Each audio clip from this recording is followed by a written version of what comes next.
today's episode. I'm very happy today and very proud because we have an expert in emotional intelligence, Mr. Nick Atzeni from London. But you are Italian originally, Nick, correct? That's correct. Yeah, I was born in Italy and living in London 10 years now. Thanks for having me. It's my pleasure.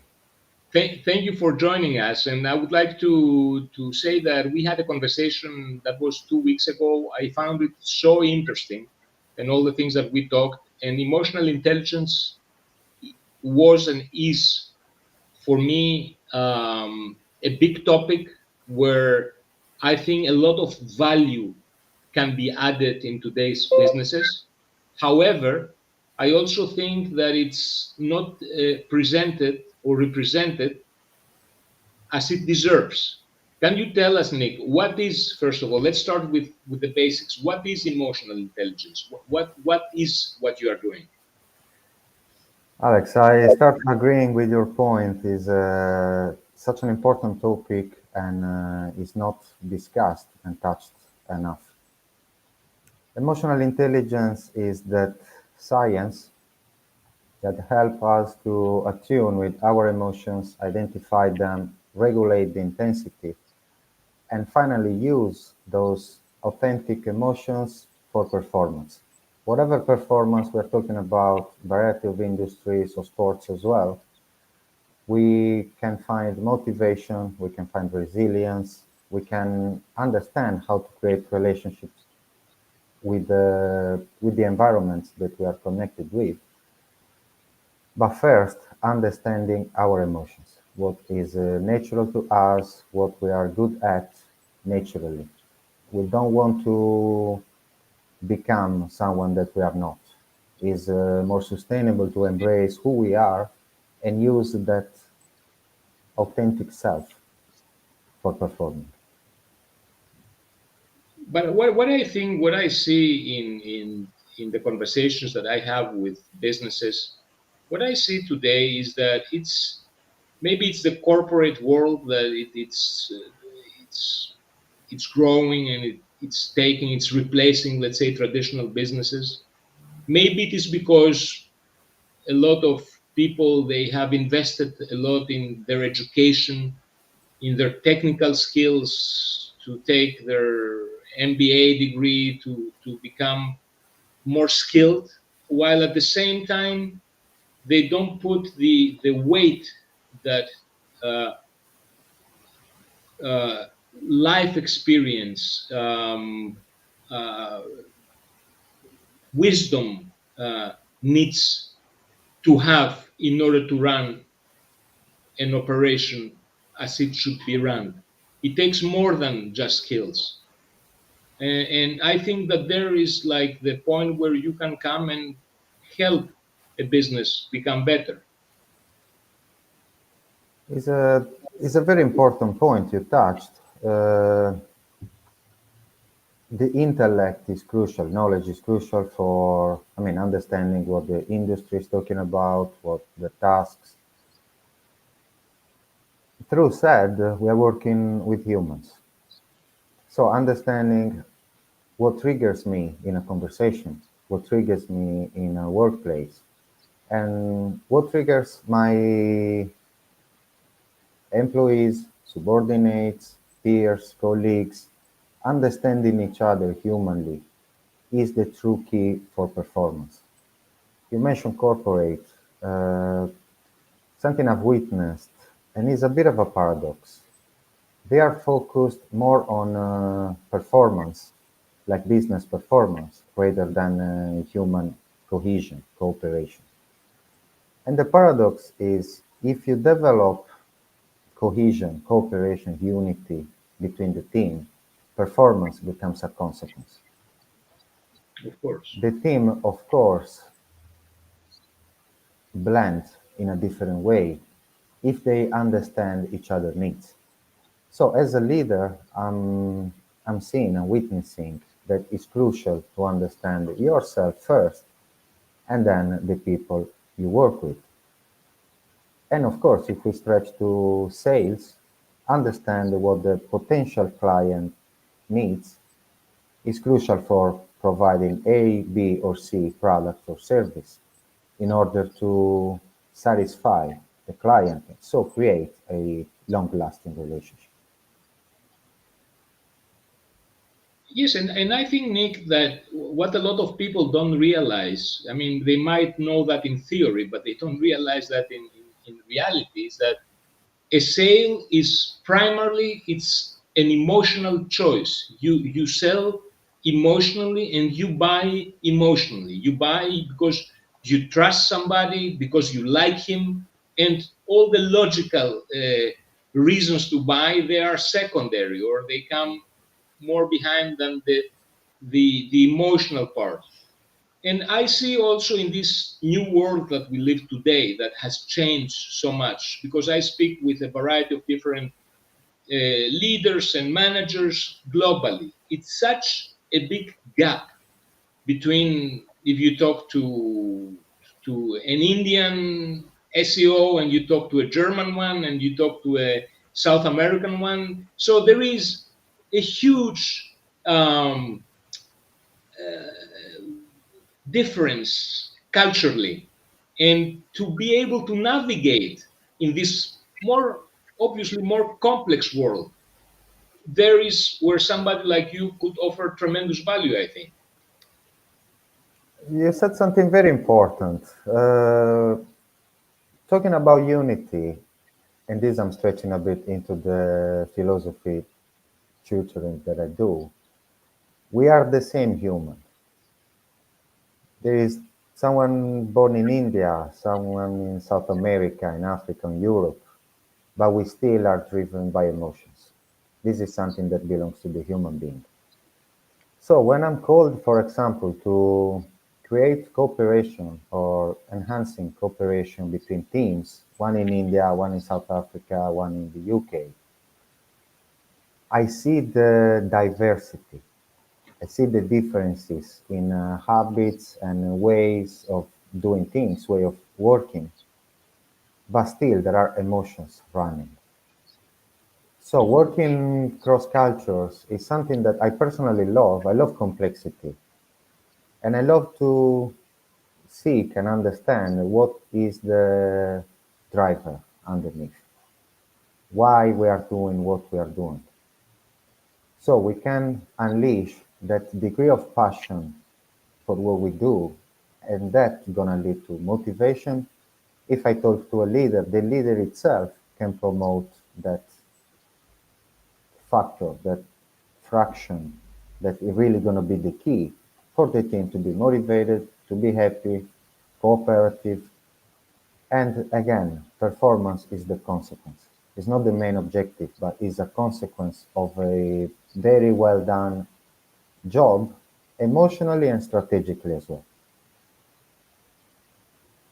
Maria, what do you think about in your field? You are the leadership expert here. You have to you deal. I deal with the salespeople and the clients, but you deal with the big boys. What do you think? It's accepted. Emotional intelligence is something that they consider, In the corporate world, you mean? specifically in the corporate world, because you know me and the I know. corporate world, we are not the biggest friends. So I figured that's where you were going.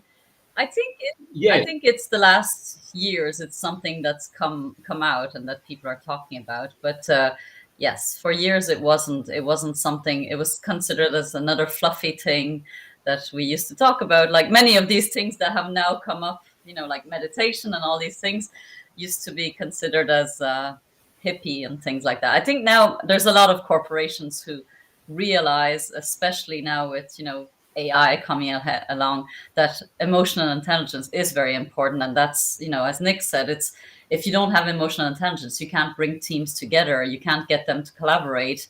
It's really one of the most important skills a leader can have, to be able to understand, anticipate the needs of his teams, and lead them, wherever they need to go.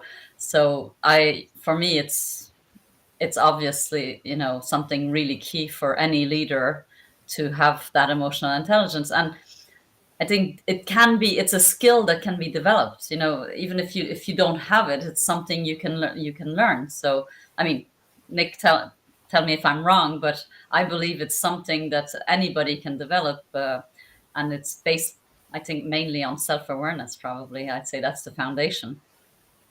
That's very true, Maria. Is a very great point. Emotional intelligence might sound, I use your term, fluffy from the outside.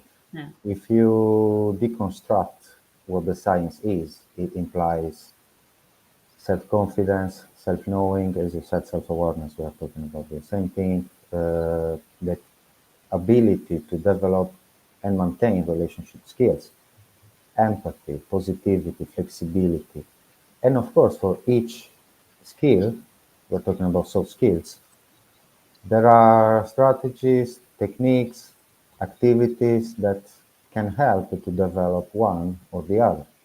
And yeah, in brief, you described what I do. Thanks for that. Yeah. Yes, and there is also this. All these years we were focused on the IQ of a person, how smart a person is, how fast he can put triangles and squares in the right box. But the emotional, now we are talking the last decade, I think, about, besides the IQ, the EQ, the emotional quotient. And I feel, because I see, I think everybody of us had the same experience, that we saw as we grow up the good students in the school, the good students where we studied at the university, but there were a lot of other people very talented, not necessarily the smartest ones in terms of Notes. knowing how to solve a mathematical equation, but very smart in the understanding of their surroundings, in understanding who is the proper person to speak, for example, what tone they should use. And this is, obviously, it is a natural talent from the one side, but it is also something that somebody can learn and become. I see it, for example, at artistically, I'm zero, so I cannot paint, I cannot sing, I cannot do anything artistic. But I consider that as something that is missing. I think I would be a better person if I could start learn to paint. I would start discovering other perspectives of myself and better myself and improve myself. I hope I'm talking in the right direction, Nick. Uh, I do have an analogy.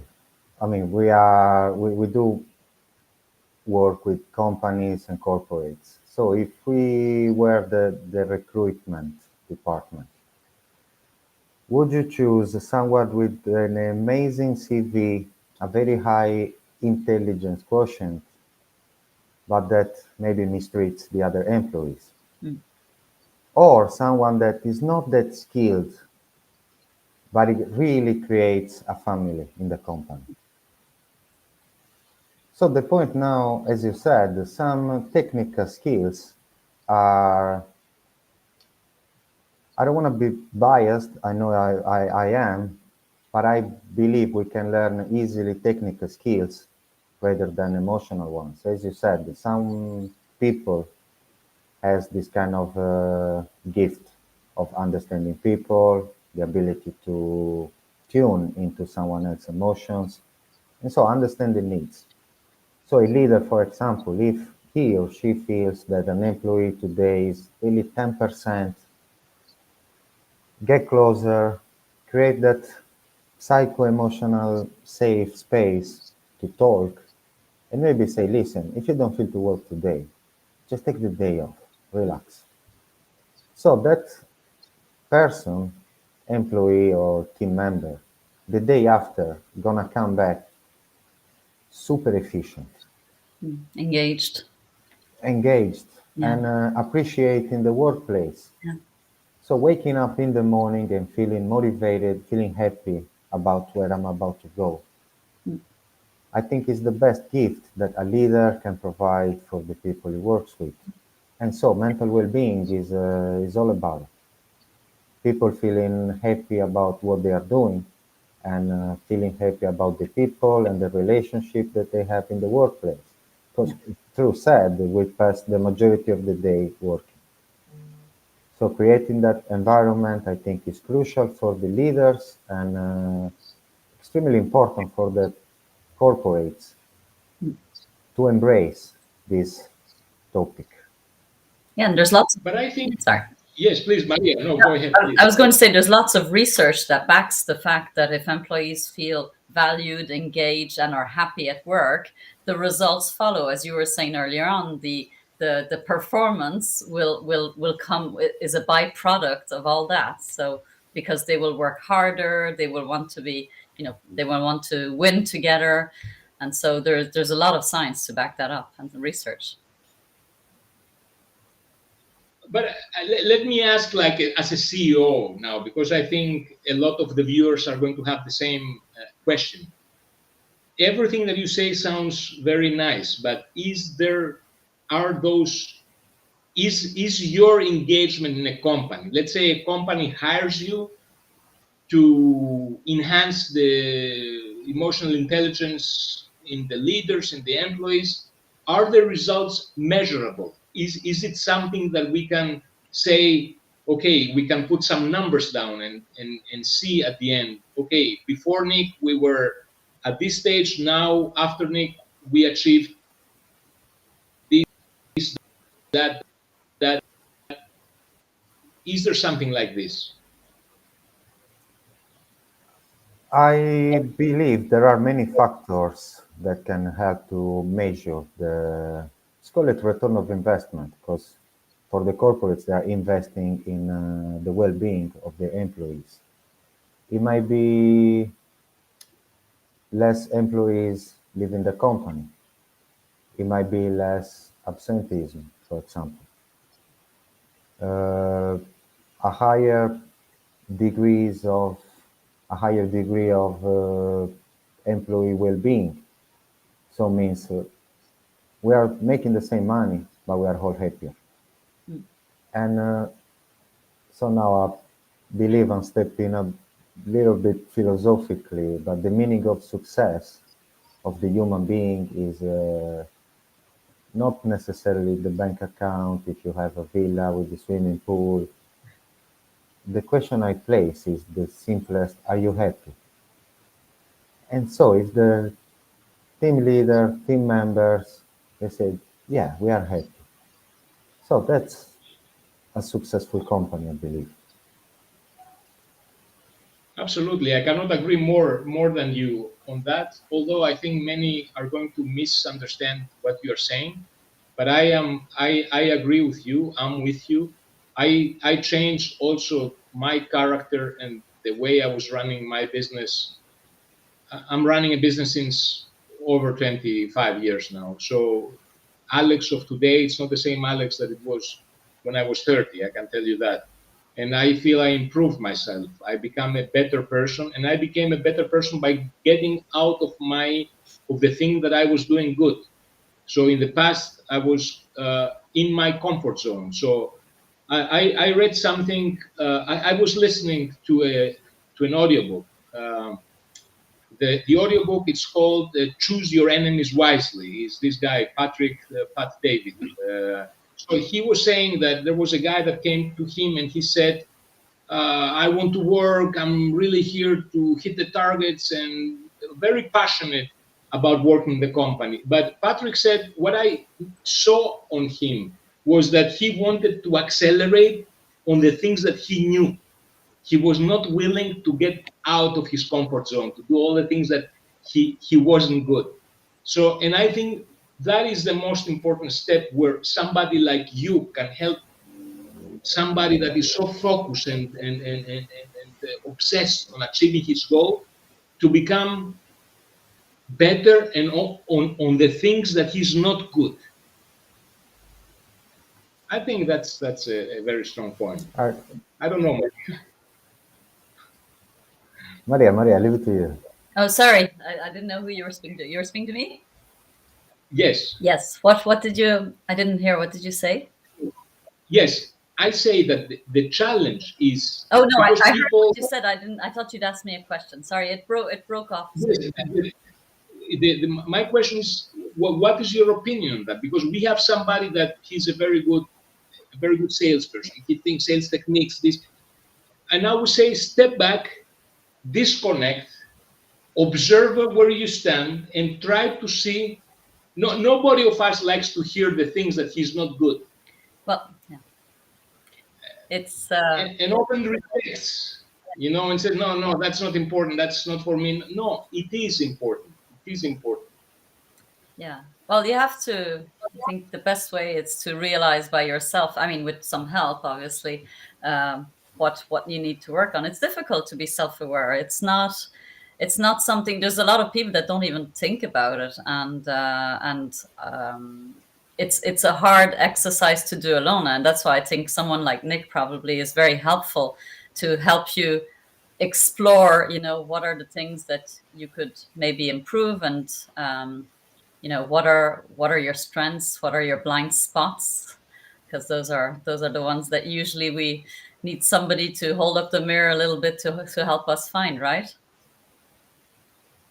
Very But true, Maria. let me ask you something that I'm really curious on. That you are Italian and you live in London. What do you feel that in England the the business world is more open to hear what you have to say than in Italy, for instance? Without offense, I believe so. Yeah, is a Yeah, culture that is more open to try new things and is more oriented to innovation. Let's say Italy, for my experience, of course, loves traditions, which is a good thing. Okay, and as anything in this planet and this life, it comes with pros and cons.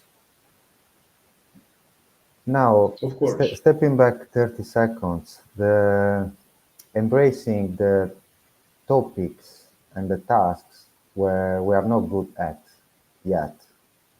It takes a lot. It's a very delicate journey, as Maria was saying, and it takes courage. First of all, means embracing your fears, embracing your triggers, and sometimes it might be scary as well.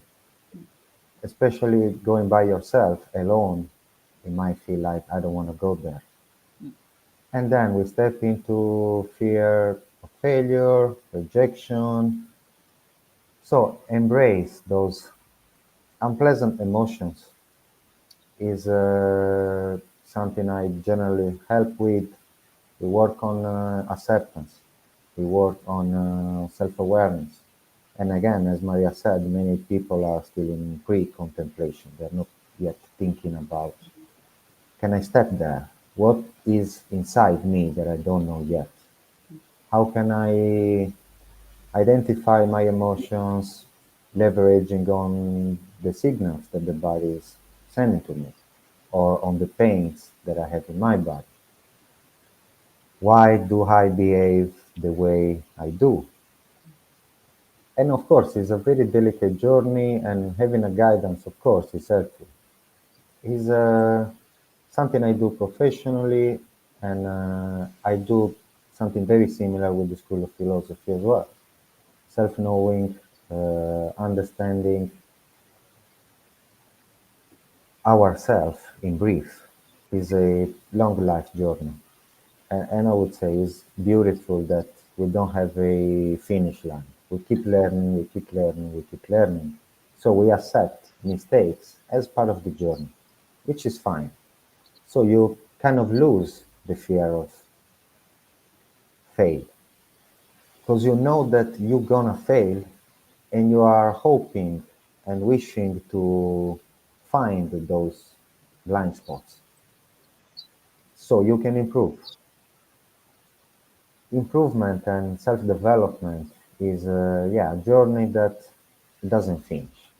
Life is too short to achieve a point in which we say, okay, now I've learned anything, now I know everything. it's kind of funny just to think about it. No, it's very, very, very interesting, and I totally agree. I mean, it's and you can see it because you mentioned the openness of England in comparison with Italy, and I can see in my business talking to all these people from different cultures, from Asia to Europe to other continents, and you can tell. I mean, you can say Europeans are not as good as Asians in this part, and Asians make presentations that don't fit the European model. So, and I think it was this new change that happened, this evolution that happened in our life, because you're younger than I am, but I was 30 years old when the internet thing came. So before that, I was a grown adult, and I was dialing with the phone that you needed to make the, to make the round panel. So everything came like so fast. We woke up one morning and we were talking with people from India, from China, from South America, and had the video calls. But at the same time, this evolution didn't came together with the evolution of understanding how to adapt in these new requirements that are needed in today's world. So, and that's the answer. The answer is more complex than it sounds. It's often the case. Yes. I- Yes, and what regards, yes, Maria, please. No, I was going to ask Nick if he has. Do you have any practical tips you could share about how somebody could, on their own, maybe start thinking about, increasing their emotional intelligence? The very simplest question is ask ourselves, how do I feel? How do I feel about this conversation? How do I feel about the reaction of this person? How do I feel about undertaking this conversation? How do I feel adapting my style, communication style, styles of behaviors? So, how do I feel is the very first step in order to attune with our emotions. Like we are starting to watch to the feelings. Yeah, be more aware of our own feelings. That's the very first step. Yeah. The second one would be why I'm feeling frustrated, why I'm feeling anxious about public speaking. And then, of course, then the dynamic get a bit complex from that point on. So I might recommend some books or researches or courses, guidance, coaching. It depends. Some might find beneficial therapy as well. Because I say coaching is something that can move you from good to great.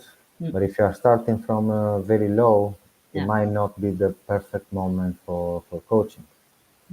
While Alex was talking about the difference between England and Italy, I recalled a client in very few seconds. He called me and he said, Nick, I have an employee training monthly. Would you come this month to do some emotional intelligence group training?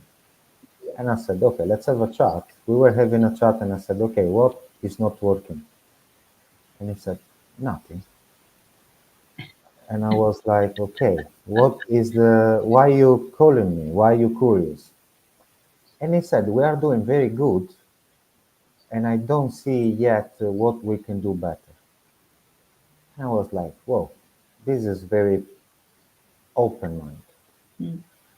So we did the training, and in brief, I supported the employees to talk more about emotions, to give each other suggestions, making sure that those suggestions were not sounding like critics. Okay, so creating that safe space where to exchange.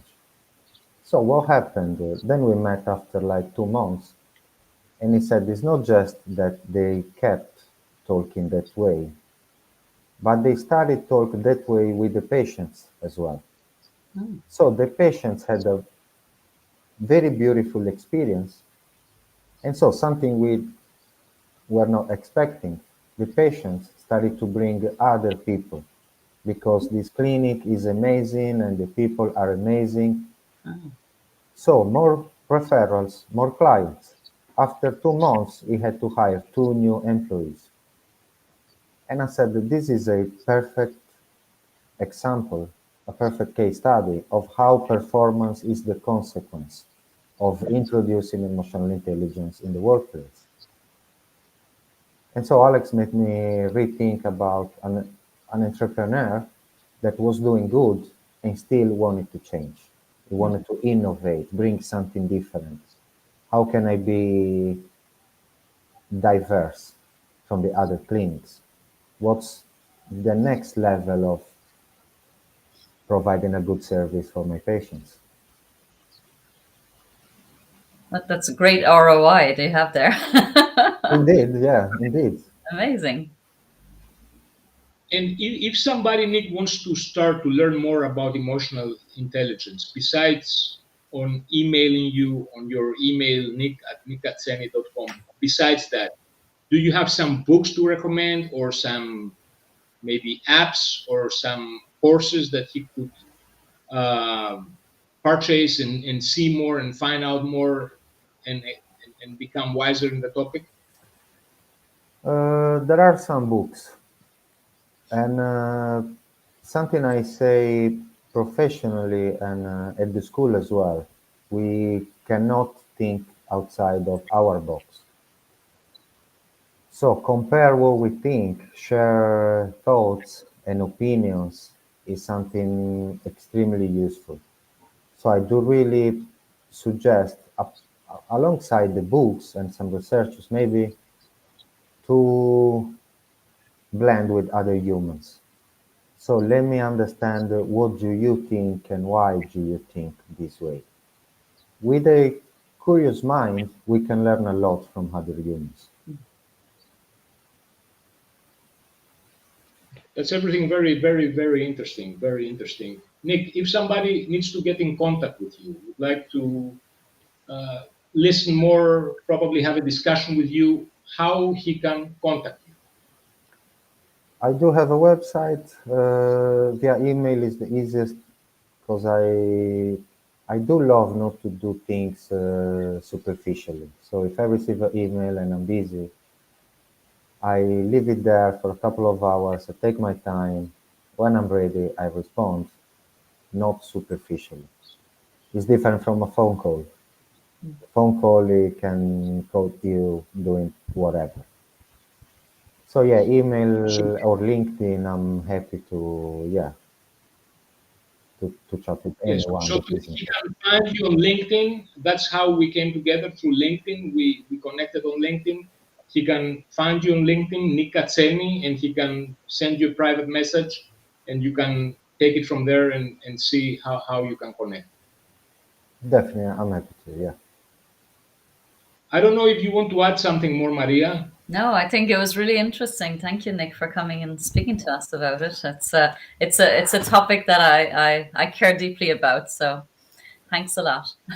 Thanks to you guys. It's been a pleasure. Thanks for having me. Thank you very much for being in our show.